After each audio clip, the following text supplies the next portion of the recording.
Welcome back to my mini vlog. अनि म चाहिँ घाममा कुदा गरेर आएँ। अब चाहिँ मैले मिठो चटपटे अनि आँप लिएर आएको छु। अब यसलाई चालेर खानुपर्ने हुन्छ। अब म उठेँ, मैले सुतेको थिएँ अनि चटपटे चाहिँ यहाँ छ। अब चाहिँ म यो आँपलाई मजाले मिठी पखाल्छु। त्यो हो। अनि अहिलेको चिसो पनि थोरै उब्रेको थियो। अब चाहिँ मैले अचार पनि लस्सो पिसेर ल्याइसकेँ। आँप अनि चटपटे चट्ट परेको अमिलो पिरो चटपटे अनि पनि पानी आइसकेको छ। अब चाहिँ मैले त्यसलाई सुक्खो पारेर अब चाहिँ बुढाबुढी चट्ट बसेर खानुपर्ने हुन्छ। मेरो बुढा पनि आइसक्नु भएको छ। वाउ, उहाँले टेस्ट गर्दै हुनुहुन्छ। मेरो बुढा चाहिँ खाँदै हुनुहुन्छ। यहाँ हेर्नु त, हामी दुईजना बसेर गम खाँदैछौँ। यहाँ छ चटपटे, यहाँ छ नुन खोर्सानीको अचार अनि आँप। यस्तो घाम लागेको छ नि, के खाउँ भयो। त्यसै कारण आँप खुदा गरेर ल्याएँ। एकदमै अमिलो पिरो चट्ट परेको चाहिँ खाँदैछौँ।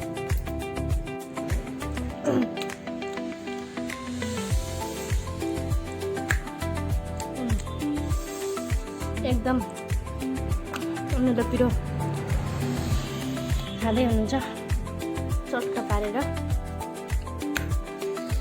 म पनि यहाँ छु। खोर्सानी एक पाटी पिसेको छु, खाइसक्नु आँट्यो। आँप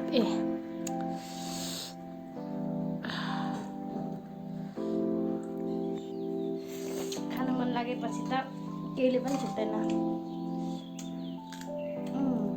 रात पुगेको भए पनि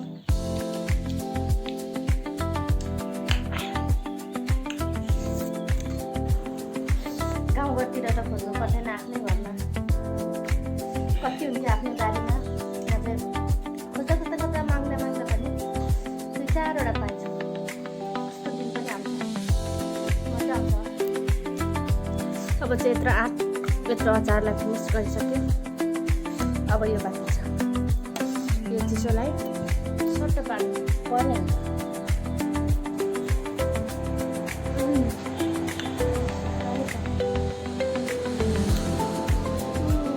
अन्डा भोलेको गिलासमा परेछ। अब चाहिँ चिसो खाँदै हुनुहुन्छ। मलाई पिरो भएर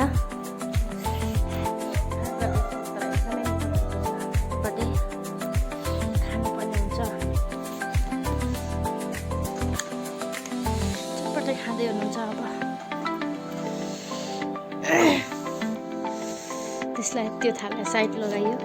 अब यो अगाडि भयो, अगाडि आएको छ। मिठो छ, मिठो छ, मिठो भयो अरे।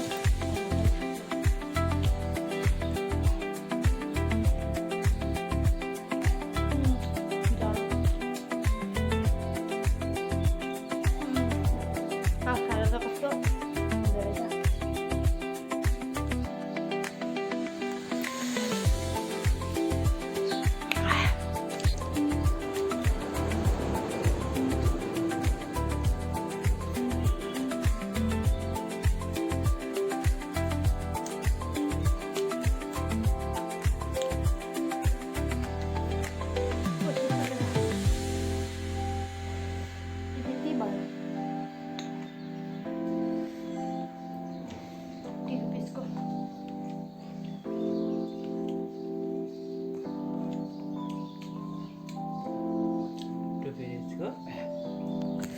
के अरे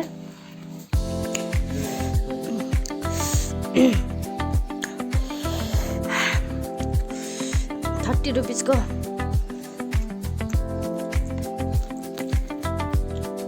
कहाँबाट ल्याएको थाहा पाउनु हो?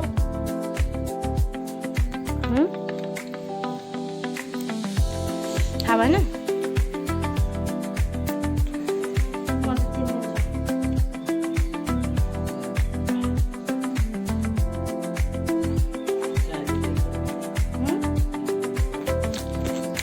दिदीकोमा यस्तो बनाउँछु ज्यादा बन्द आज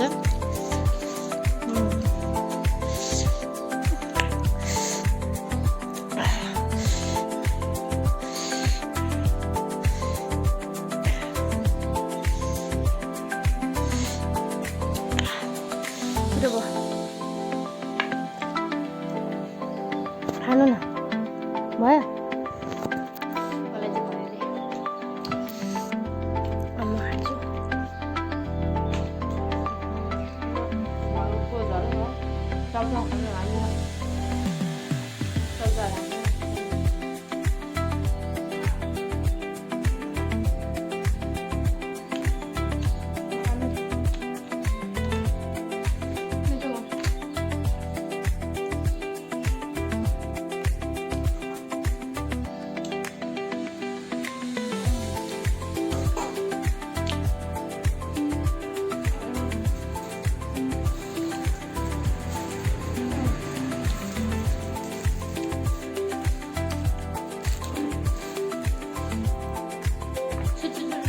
पनि हुन्छ मैले फेरि कति पनि हुन्छ खान